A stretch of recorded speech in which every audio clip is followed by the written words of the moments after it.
Hey everybody, I'm going through a video today on resurfacing cylinder heads.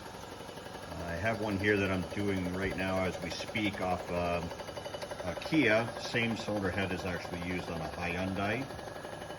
And you can see here they have the markings. They have both Kia and Hyundai marked here, so it's a common one that's used on a couple different engines. So this one came from a shop and had blown a head gasket. And you can see, just cutting there, you can see in the center here, you get a lot of pitting, where it probably started getting sucked through the gasket.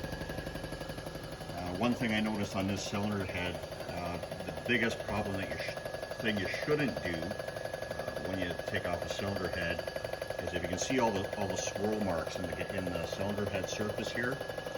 That is not good, and that was done by one of these. A lot of shops, they use these little grinding wheels. They plug into an air line and they spin way too fast and are way too aggressive. And it actually makes more damage than good. Usually what we do when the cylinder heads come in and we take an engine apart, we just use a sanding block and a coarse sandpaper. Just give it a quick scuff just to take all the big bits off, and then just let the machine do the rest of the work. Basically just the big bits, take them off so we can center off on the surface of the cylinder head, so we know that we have a level cutting surface when we're cutting it. So this is about the second cut I'm doing here. We're at about 1.5 thou, and this thing is really bent up bad. So it's probably going to take about 3.5 thou to clean it up. I think the spec on this is 5 thou before you have to discard it. So this cylinder head, actually, it's a little bit harder to mount on the machine. Normally what we have is the cylinder heads that they make nowadays, they make it out of a lump of square aluminum.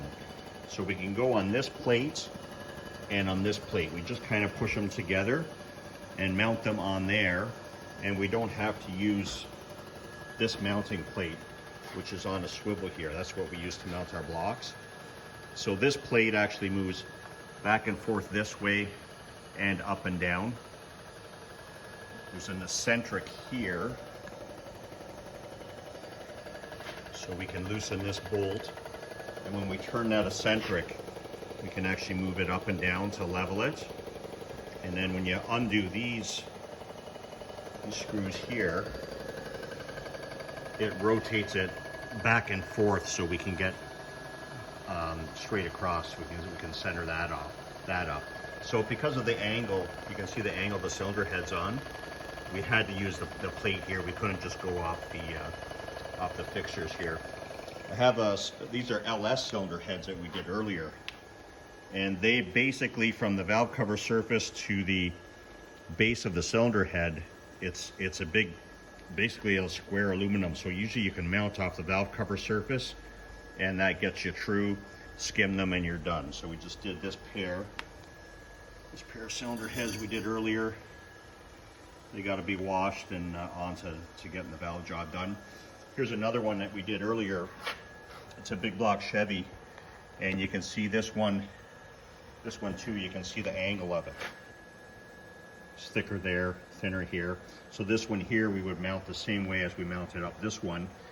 And usually we mount these big block Chevys on the exhaust manifold side.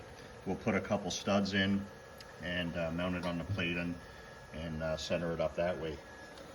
Now we also have in our assembly room here, just working on a Hemi, 5.7 Hemi, a 2014 Dodge pickup. And same thing, this surface, this distance from where your valve cover bolts on to where the cylinder head bolts onto the block, that's an even distance. So these ones are a breeze to do. You just mount them on the fixtures, cut them, and you're done. They're so nice to work with. Let's see how our cylinder head's doing. We just got to the end here. Looks like it's cleaning up pretty nice.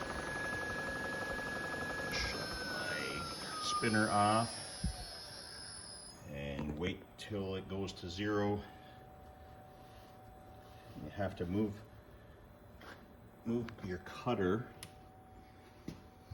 If you can see it here, there's one cutter right here. So what we do is when we move the head back, we put the cutter on either side of the cylinder head, because if you leave it on the end and you pull it back, the cutter could grab the surface of the cylinder head and put a mark in it. So I just increased the speed, and the head is going back. Bed is moving.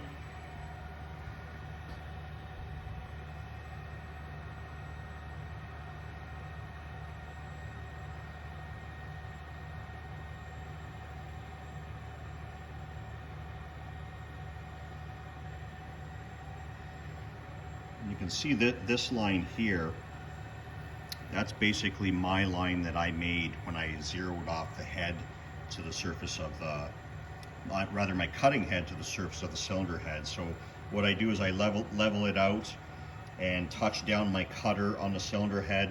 That's my starting spot. I do three different areas.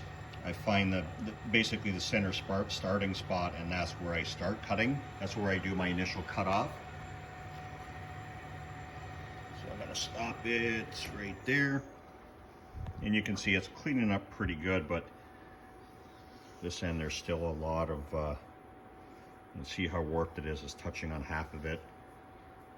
And then when I started cutting, when I did my initial cut, it actually started cutting about here, and then it went off here and cut over here.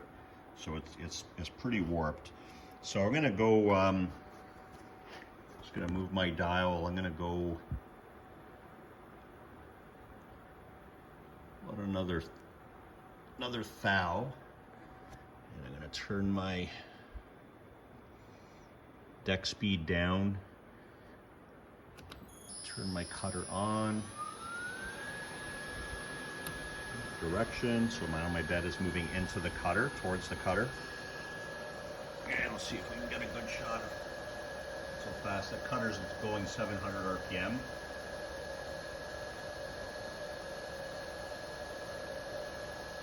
Second, you'll see the chips start coming out there. And twice in 3 years, I put my fingers in this cutter. It's not a nice feeling. We try to stay away from that because you seem to get used to it, and it's very unforgiving. Luckily, it was just nicks both times, so nothing a bandage and a little bit of electric will take care of. So there it is. You can see it looks like it's snowing. The chips coming out there.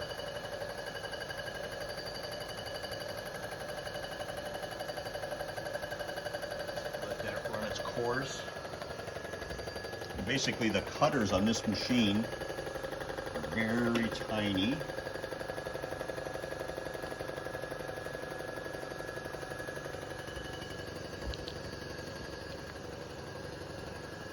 This is the cutter here. That's all that's doing all the cutting now.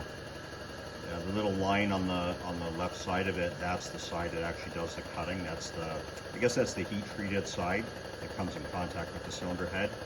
So they're replaceable. We have right now the cutter that's in here is for aluminum cylinder heads. This cutter does, it's meant for doing aluminum blocks or cylinder heads that have steel liners. So we have an LS block here. This LS block actually has, you can see a steel liner, and it's cast into an aluminum block. So that cutter I showed you, we use on this style.